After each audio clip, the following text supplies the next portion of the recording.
This show is brought to you in part by viewers like you who joined a Patreon or become YouTube members. Thank you. And if you could, hit the like button and subscribe if you want more Browns-focused content. This week, what comes to my mind, right, and whenever I think of Dillon Gabriel, whenever I talk about Dillon Gabriel, the phrase rush to judgment is always top of mind with Dillon, right? Whether I'm describing his play or I'm describing the discourse around Dillon Gabriel, it's always feels like a rush to judgment. I'm sure that the comments to this video, because it involves Dillon Gabriel, are going to be filled with a bunch of people saying things, rushing to a judgment either about Dillon Gabriel or assuming what my opinion is going to be of this game of Dillon Gabriel without even attempting to watch the whole video. They're going to be in a rush to make a judgment because they want to see somebody else play at the quarterback position. There are also some folks, or not some folks, but with Dillon Gabriel, there's also a rush to judgment on his part. And what I mean by that is sometimes when I watch Dillon Gabriel play quarterback, it feels like he's in a rush to get rid of the ball versus get through the play, right? Sometimes he's not letting the play happen because he sees a safe avenue to get rid of the football and he chooses that instead of working through the play. He's in a rush of judgment. Again, it's why the term comes up whenever I think of Dillon. People are in a rush to judge Dillon, and when Dillon is looking at these defenses, he's in a rush to make a judgment of whether he should get rid of the ball or not. Now, I don't know how much of this is due to the coaching staff kind of wanting him to prioritize being safe. I have a theory that I think that Dillon is a little bit more capable than what the coaching staff is allowing him to be right now. And the reason I think that's the case is when Dillon is in the 2-minute drill, either offensively, at the end of the game or at the end of the half, he always looks like a different quarterback. It's been like this since the preseason where you're like, wow, Dillon's taking shots downfield. His best throws of his short NFL career have been in 2-minute situations where he has a little bit more freedom of how he wants to attack plays. So I do think that we have to ask the question if some of this is because the coaching staff is just saying, hey, we want to prioritize staying on the field and not turning the ball over more than anything. It was something that looked apparent with Joe Flacco. It's something that we have seen kind of be apparent with other quarterbacks, and that might just be what the mindset is because there's not a lot of trust in this offensive line or in this offense in general. That's not great, but that could be the explanation there. But I do think that I don't think the reason they're not throwing the ball downfield is because Dillon does not want to throw the ball downfield, is my point. You look at Dillon's college career, and everybody goes back to his Oregon stuff, but Oregon never throws the ball downfield unless it's like very specific situations, right? But you go and look at his Oklahoma stuff, he was fine throwing the ball downfield. He was fine attacking deep, intermediate, right? He had the confidence in his arm. And when you see him in 2-minute situations, you see a little bit of that coming out. So I wonder if this is just training wheels on the offense, and that's something that he's starting to hit his head against, and the offense is starting to hit their head against, or is this legitimately a limitation with Dillon? I don't know. A lot of people want to rush to that judgment, but we've only seen the guy play three games. It's not enough to really know in 3 games. And look, I wouldn't think it would be fair if this were Shedeur, right? Because I know people want to see Shedeur. But if this were Shedeur, I wouldn't say to myself, after 3 games, I know what he is. The fact that people are trying to do that with Dillon Gabriel after 3 games, I think is unfair, right? If you would not be comfortable with the book being written on Shedeur Sanders after 3 games, you got to also not be okay with that with Dillon Gabriel, right? But people are trying to just write the book on him after 3 games and say, hey, he has flaws, get rid of him. When, I mean, that was expected out of a rookie, right? So, 3 games, not enough for me to write the book on him. But I do think there are some things that he's doing that's making his life a little harder. I think the coaching staff is also being a little bit more protective than they need to, and it's creating issues. So we're going to jump into the film and look at these problems. But before I do, I want to thank my sponsor for today, Sleeper. Real quick, just want to let you guys know Sleeper has a new offer here. They're offering a free $20 entry, no deposit required. And also, if you're a first-time user, you also will receive a 100% match on up to $100 when you use the promo code WORSTTAKE. Again, $20 free, no deposit required. Plus, first-time users also receive a 100% deposit match up to $100. Join Sleeper. So again, we talked about this, and I talk about this in my Coinshon Junkins breakdown. A lot of what the Browns are doing right now is just out of these heavy, tight, condensed formations where you don't really have a ton of flexibility. And I think that's part of the problem here, right? Like the reason this isn't going to be successful is because there's just not that many options that you could play this off of, right? So they're doing a little play action. They're running a levels concept here. But I mean, this is just very hard to get into. And I think Dillon makes the right decision running here. Again, they made this bet, and I talk about it more in depth in my run game breakdown. It's going to probably drop after this video. But they made a bet that they could whip some ass on the line of scrimmage, and like they're just not doing it. They're just not able to do it, which is fine, but it's just something that you got to let go of at this point. Good run by Dillon, by the way, and the thing with Dillon's athletic ability is it's fine for stuff like this, but he's not really a design run athlete. He's a scrambler. All right, 2nd and 10. They're trying to spread it out a little bit, but even when they spread it out, they're still condensing, right? So trips top, oops. But trips at the top. Single at the bottom. They're in 5-0 with maybe a running back in protection, but it's not Jerome Ford, so it's probably a route. Yeah, so it's definitely a route. So this is a screen. And they're trying to get this going. They just don't get enough power on the block here. Corley kind of misses. And because Corley misses, well, Corley actually recovers quite nicely. Yeah, Corley misses initially. He does recover quite nicely. Great way to keep your head in the game here. I just don't think that you had enough space here to really have this be successful. Also, if this is going to work, it has to be super quick. And Jerry just kind of gets held up there at the top of it.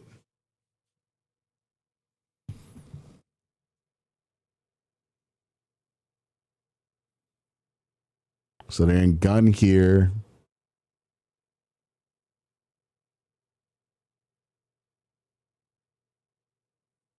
This is the one everybody's calling an interception.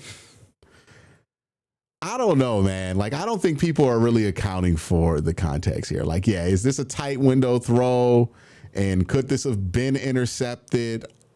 I would agree. This could have definitely been intercepted, but I don't really mind him taking the risk here. Like we sat here and we were complaining about the offense, and like specifically, I remember this was a complaint when Joe Flacco was out there, where we're saying, hey, we're playing too conservative, we're too afraid to put the ball in danger, and we're afraid to make plays.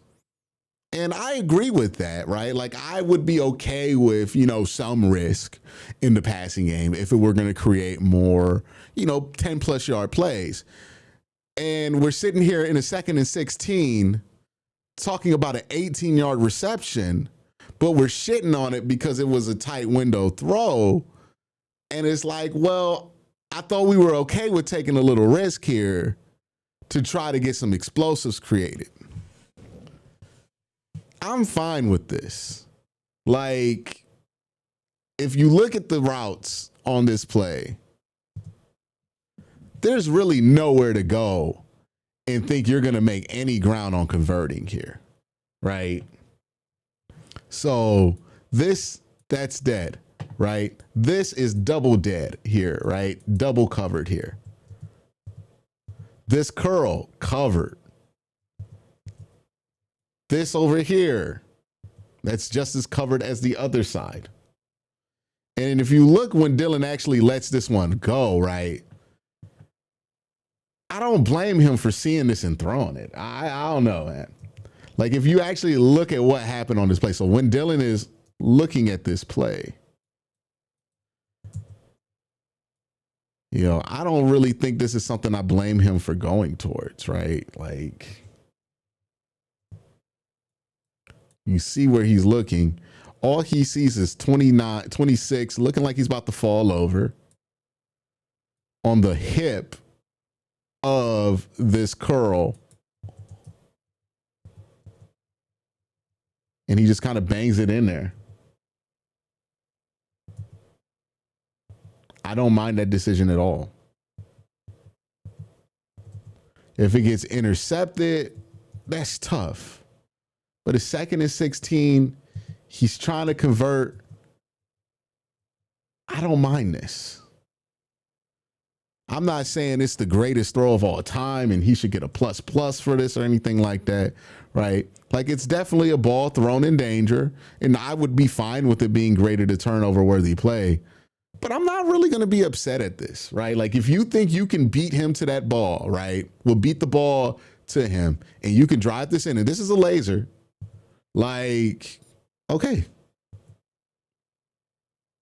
Don't do it all the time.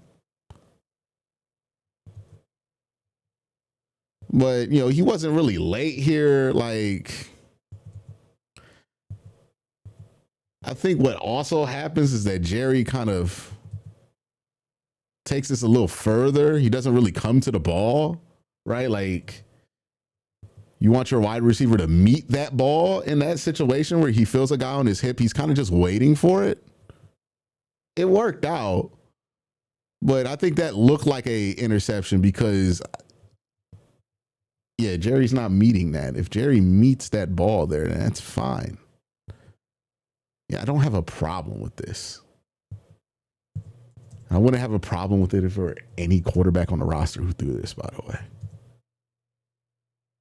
Like, yeah, I understand that. I understand why you took that.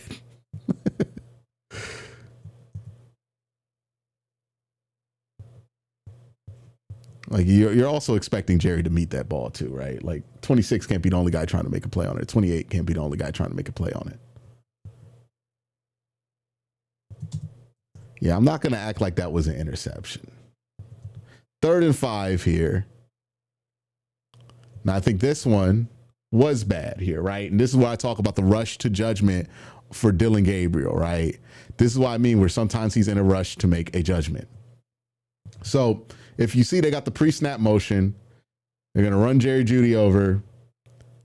And I imagine this is supposed to be like kind of a whip. So what they're going to do here, yeah, they're trying to get Jerry Jeudy open for this first down, right? That's what they're trying to do. Jerry gets held up and the ball goes right there. So he's trying to throw this ball to Jerry Jeudy. And that's why I feel comfortable saying he made a rush to judgment here, because he just kind of took it. And I think it's because he wanted to take it. Now, here's what he's seeing that's making him take it, right? He's looking at this, and here's what he sees. And he's not technically wrong here. He sees the corner, eyes inward, back outward, right? So he knows if Jerry cuts this out, you're probably going to be able to get space here. maybe even be able to create a rub between these two players and then have him break out. You have in and in, right? So I can understand why you would see that if that's the only thing. If you only looked at this picture, if you're Dillon, you would take it. But this is where you can't be in a rush to judgment for Dillon, right? And what I say is, like, if you're Dillon Gabriel, you can't rush to judge this play because he sees that, he goes, oh, I'm going to throw it. That was a bad decision. Not only because Jerry falls down on the route, but look at the wheel here, right? So they're running this action, right? They got Harold Fanon, skinny pose, and then they're running a wheel route backside here. Now, usually when there's a wheel route and you don't feel great about the release, that's the first thing you go to. Jerry Jeudy's definitely progression number one here. Like, that's no doubt. Jerry Jeudy is progression number one here, unless there's a check, right? If they have a check, like let's say they run this motion out and the check might be, hey, if this guy sits when we motion out Jerry, I'm not saying this is a check, by the way, I'm just giving you an example, right? If Jerry runs this motion and he sits here and nobody goes with him, then we're going to check to the wheel being one, right? That might be a check-in. But the check here, you're looking for man coverage. You want man coverage here. That's the one. This wheel is two. But Dillon's got to wait to see what this release looks like. Like, you don't have to be super early on this one. You got to wait to see what the release looks like. Do you like that at the top? Right? You want to see him get to the point to where that, let me zoom in so I can make this point clear. But you want to get to the point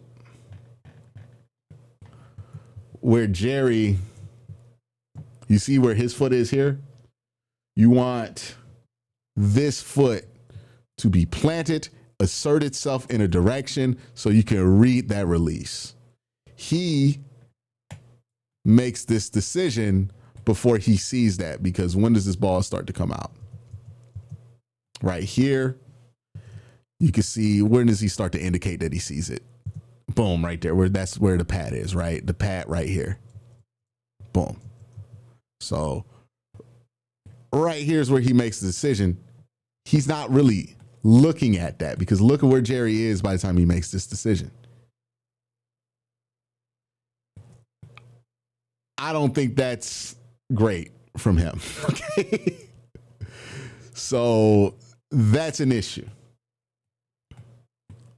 He has to see that right here and get off of this and then check to his two. My hypothesis is that he just got laser locked in to the idea of throwing this to Jerry Jeudy. Like, he really wanted whatever this was with Jerry to work, and he predetermined that he was going to go there. It is a mistake a lot of young quarterbacks make, but it is a mistake nonetheless.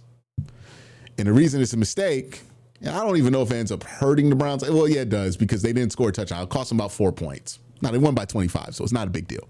But it cost them 4 points. Because he should, at this point, like, look, he's releasing this thing. Jerry's on the ground, brother. At this point,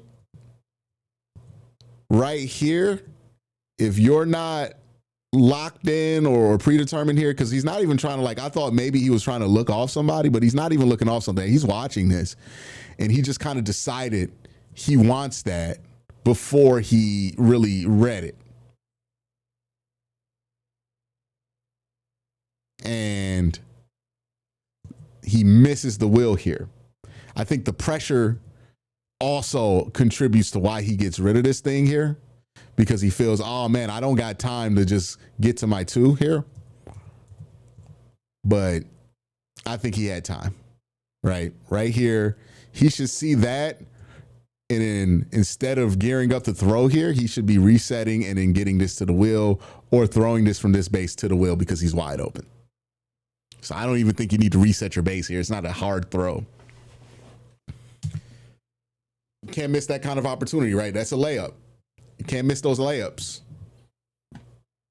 because you're locked in on the first read here. You got to move off of it, especially if you're Dillon Gabriel and that's your thing, right? You're supposed to be the guy who can get off that progression, right? You can't get locked in there. This is a fine screen. Good job here by Dillon. Look, man, look how many people we just be having on the line of scrimmage, man. It's crazy. And look how unsuccessful we are on levels every time we run it. We just suck at it.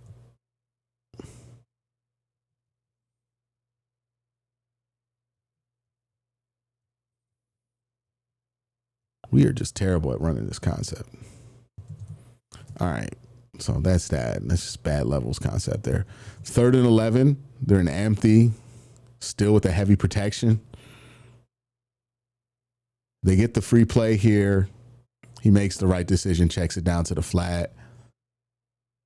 You know, maybe because I understand because he didn't see the flag gets thrown back here. So you might have known it was a offsides, but the flag gets thrown up here. This judge actually doesn't throw that flag. So I could understand him not seeing it and just saying it's 3rd and 11. Let me try to convert here. They're in super off coverage and just choosing to convert instead of taking like a big shot downfield there. So I get that. Again, another levels concept that we cannot execute well. All right, so this one again, this is a layup that Dillon has to hit, right? Play action. There's really nobody back there. Just got to layer that one over. It's a big play if you make it. You airmail it. Now, I get it. The second quarter was probably the most rain that we saw in this game. And I think the Browns end up scoring anyway, so it didn't end up costing them anything. But, yeah. You just want to execute plays like that. There's something up with the chemistry between Dillon and Harold. Like, they're just off with each other. I don't know what it is. Because Dillon is expecting him to, like, Harold slows down a little bit because he's expecting this. I think Harold's expecting this to come this way.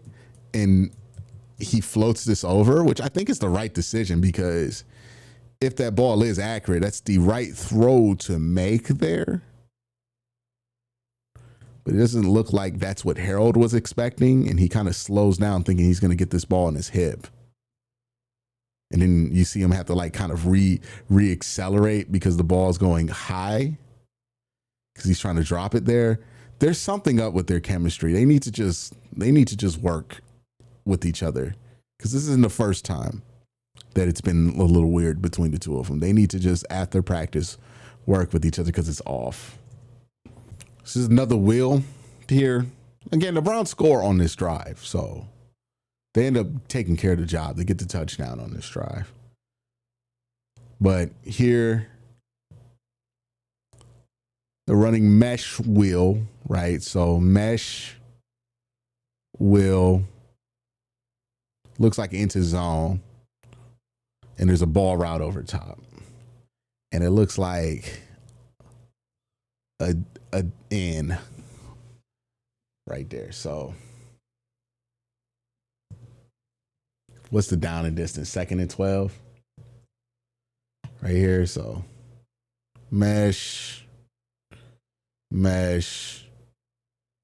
And I think he's running the ball route. And then maybe he's running the in, and then there's a wheel route here. So that's what they're running. It's a pretty simple play.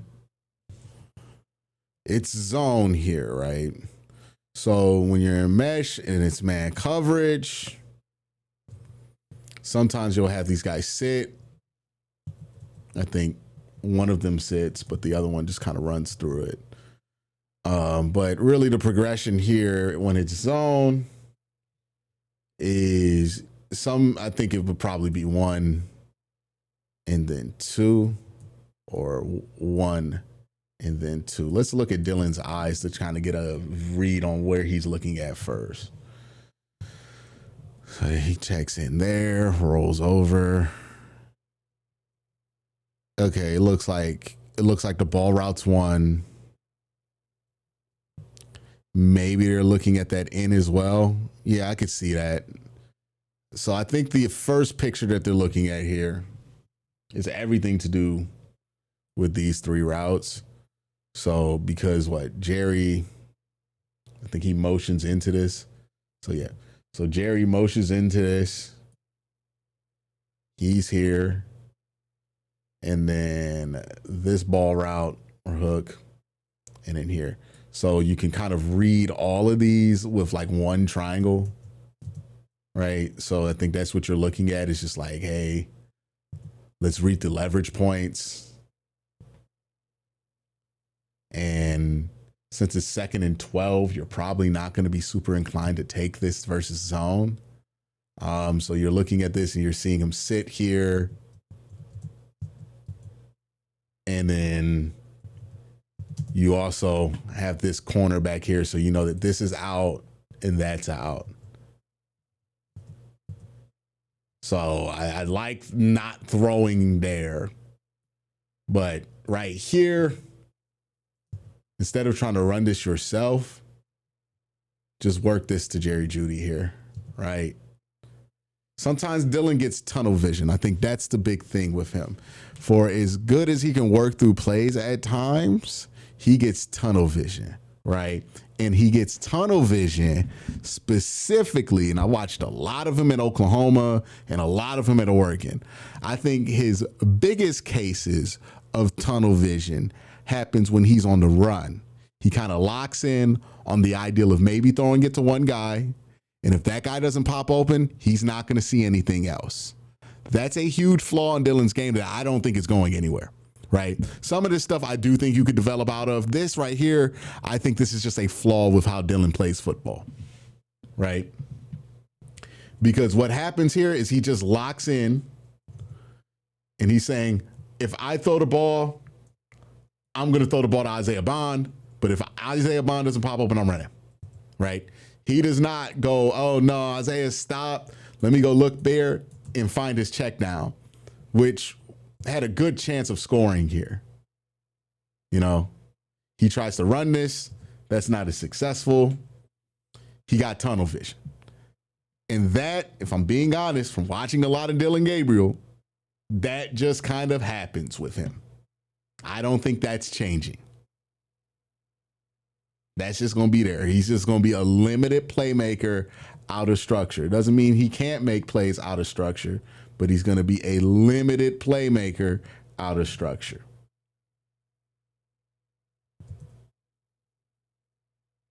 It's a good screen here. Great call. Get the first down.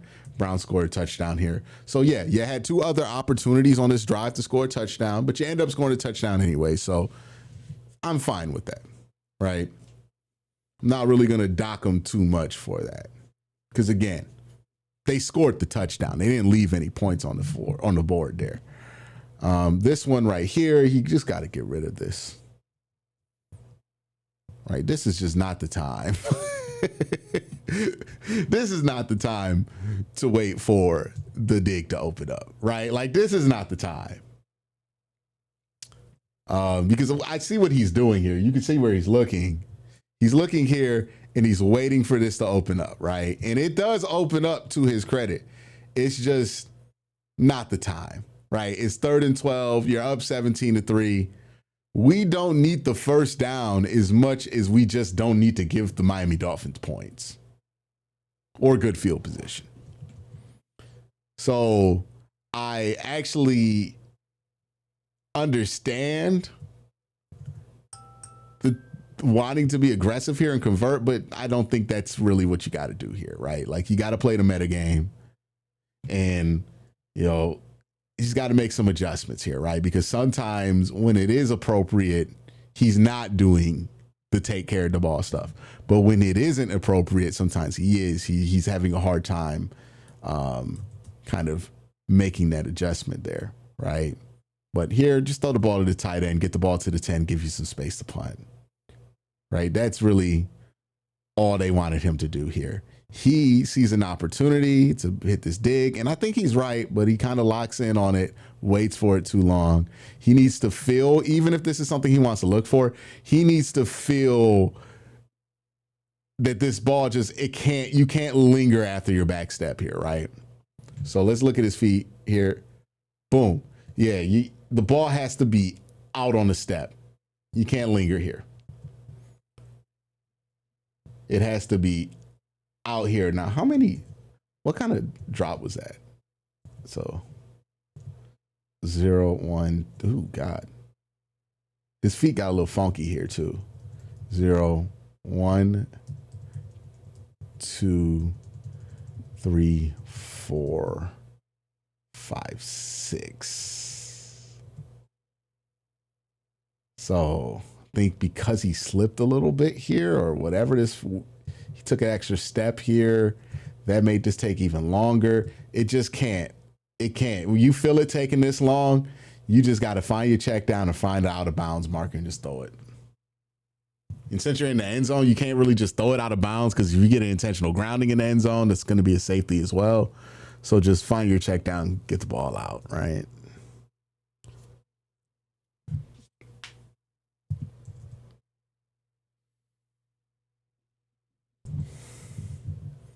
Third and 8. Some pressure here, and this is a good job. The tight end just completely fucks this up, right? Pressure does a good job diagnosing the pressure and recognizing here, right? Like, here's what I like that he did. He recognized, oh shit, that's an edge rusher on a tight end in coverage. They just sim pressured me. Let me get the ball to him. That's who I need to get the ball to. Even if it's short of the sticks, we got a huge yak opportunity there. He's right. He throws that. That's on point. That's accurate. Look at the space that this tight end has here. That's at least a first down. I don't know how fast Gerhardt is, but if Gerhardt has any speed, he can probably outrun this edge and maybe even get the ball to the 30, get the ball to field goal range at the very least. But he just does this, and there's no explaining that. Like, that's not on Dillon. That's definitely on the tight end. Maybe a little bit on the weather, but definitely on the tight end there. All right, third quarter, 1st and 10. Now, the Browns are playing with a huge lead at this point. Well, a huge lead for them. They're up by, 18 points. Biggest lead of the season. So it's going to change how you're going to go through stuff.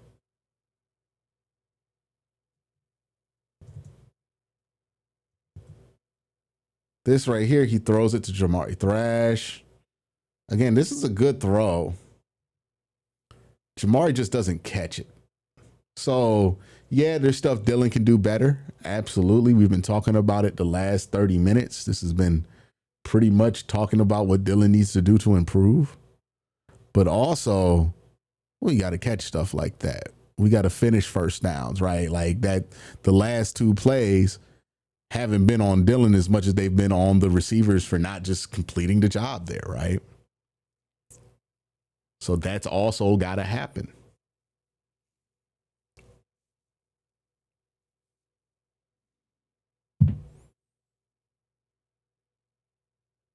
It's actually a really nice screen. They tried to go to this earlier, right, where they ran a screen out this look. Much better job. Caught him in a much better look here, and a great job running this by Dillon Sampson. So kudos to Dillon there. Dillon Sampson, by the way. All right, 3rd and 6. Ball on the 42. It's one of his better throws of the day. Right? So gets a little deep here. Let's see how many steps he takes here. 0, 1, 2, 3, 4, 5, 6, 7. Yeah, so you're a little deep here.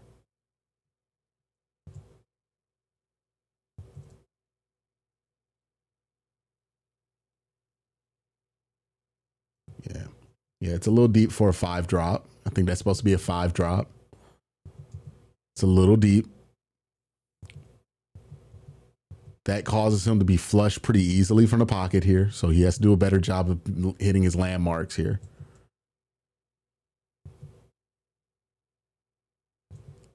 But what I do like from this play, right? The footwork wasn't great. The pocket stuff wasn't great. What I do like goes out here and it makes a nice throw on the run. Boom. Now, some people might say, hey, Quincy, why didn't he throw the ball all the way deep downfield to this guy? Unless you're Josh Allen, don't try that throw. It's what I'll say. I think there are 5 quarterbacks in the NFL. I'm okay with throwing that, right? Pat Mahomes, maybe Lamar Jackson, Josh Allen, not even really Joe Burrow. Joe Burrow don't got that arm drive to really do it. Yeah, that's really it. Those are really the only guys I'm really comfortable. Maybe Justin Herbert. Maybe Justin Herbert. Everybody else, I'm saying never try that shit. Right? Not going to be in your vocabulary. This is not, because yeah, it looks cool on tape to say that's open, but let's be real here. This ball is going to take a very long time to get to that space. He's going to be able to close it, and if that ball makes this guy wait at all, that has a high chance of being either undercut or overcut for an interception. This shit is not open. That is Josh Allen open, JAO.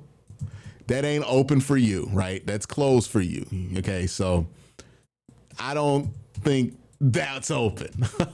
This is definitely where you want him throwing the ball, and this is a nice throw. Good throw, right on target. You get some momentum downhill there. That's a big play. It should have resulted in points, but unfortunately, I think they get like a holding penalty on the next play. It knocks them back 10 yards. This is the start of the fourth quarter. Again, a lot of under center stuff from the Browns. I don't love it. We're just not good enough at the under center stuff. You know what I mean? Yeah, I mean, pressure right in his face.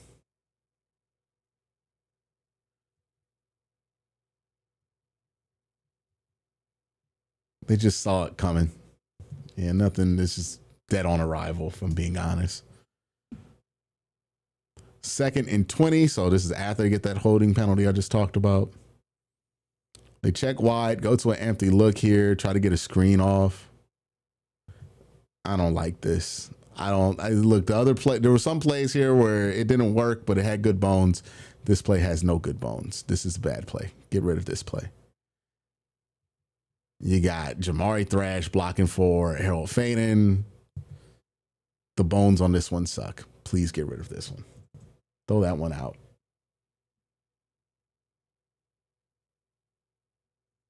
All right, so 3rd and 21. And they go another screen.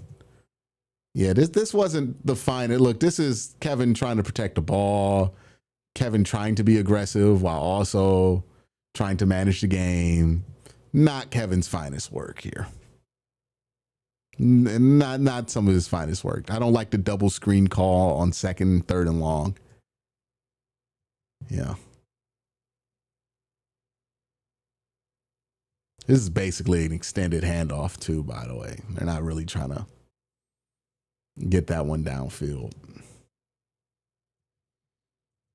Don't do a good enough job sealing that one off. They're up by 24 at this point.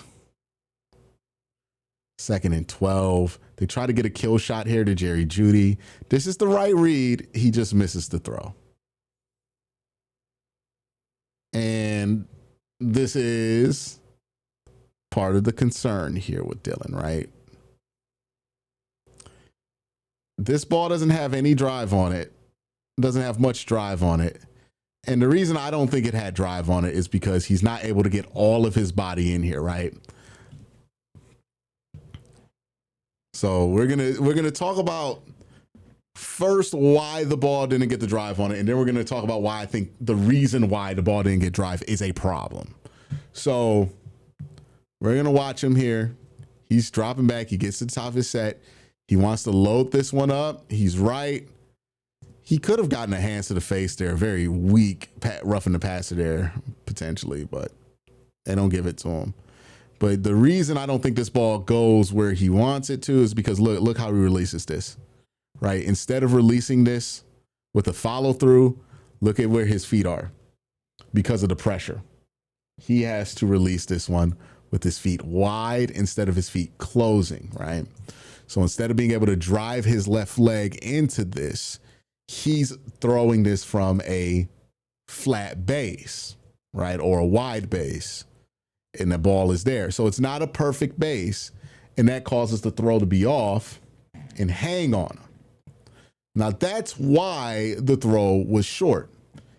The reason that's a problem is basically what I'm seeing there, and again, we got to see it more consistently, good or bad, to really know. He's only played 3 quarters and he hasn't thrown the ball downfield that much.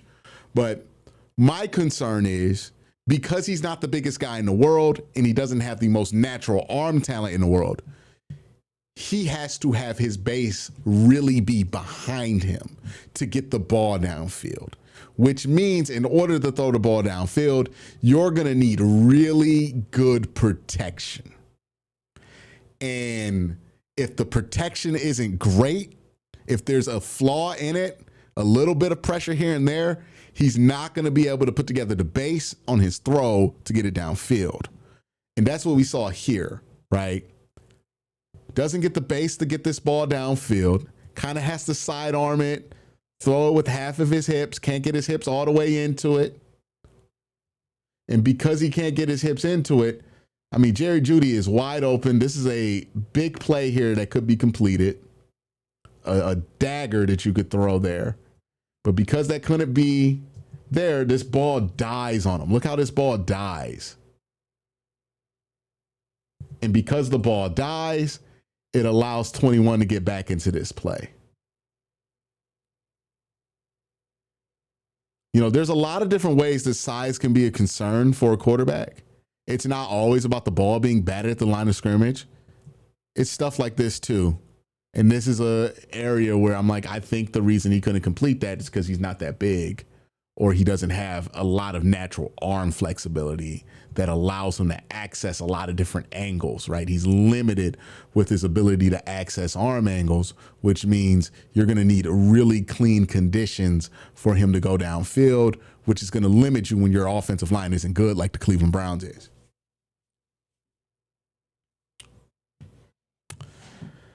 That's going to be the last we look at, right? So some of this stuff that we're seeing, the problems that we're seeing pop up with Dillon Gabriel are problems that I think are just going to be consistent with him his entire career, right? You know, we'll see what the deep ball stuff that I just pointed out turns into for him. I got to see more examples than just one to really cement myself to say that that's going to be a problem, but that's a potential problem for him, right? The tunnel vision when he rolls out, I don't think that's going anywhere. And I think that's just part of Dillon's game, right? And I think that that creates problems. I think the occasional tunnel vision is an issue, and the occasional spurt of inaccuracy that he has is just also something that comes with him as well. The question is, can he get to a better place with the operation of the offense? I think that if you're Dillon Gabriel, you have to look at this game and say to yourself, you have to operate the offense at a better level than you did against the Miami Dolphins. It's cool that you won the game, and I can understand why after the game when they were doing the post-game interview, he wasn't super stoked, because if he watched what we watched, I wouldn't be stoked either if I were him. He knows that he has to be better at operating the offense than he was in this game to beat a team that's actually going to give a damn. Right, the Miami Dolphins didn't give a damn. You beat them. That's fine. And I'm not going to be too critical after a win. But he knows that he has to operate this offense a lot better than he did this week. It's going to be a really important week of practice for him to prove that he can operate the offense a little bit more functionally, a little bit more crisp than he did, because I don't think this was a crisp week of operation for Dillon. So, I think I called this game a C- after it. I think we're in D+ territory. I'm only going to say so low because you won the game. Like, I'm hesitant to give you a D+ when you didn't throw an interception and didn't like lose the game. So, I still probably stick with the C-, right? Given that you won the game and you were opportunistic enough to get the points you needed to. But this is if you don't win this game, this is a D-, D+ kind of performance, right? So you definitely expect him to play better than this. This can't be the normal for Dillon Gabriel, but we'll see, right? I think you got to give him at least 6 games to even start to have the conversation about what he is and what he isn't. But you're starting to see some things pop up that definitely were an issue in college for him pop up. And you're not really seeing the good stuff, right? The operating of the offense that I thought he did really well in the preseason and really well at times versus the Minnesota Vikings. I don't think he executed at that high of a level or crisp of a level in this game. So want to see that get back to where it was in the preseason and against Minnesota. So that's my thoughts. Let me know your thoughts in the comment section down below. Y'all have a great day. Have a better night. Peace.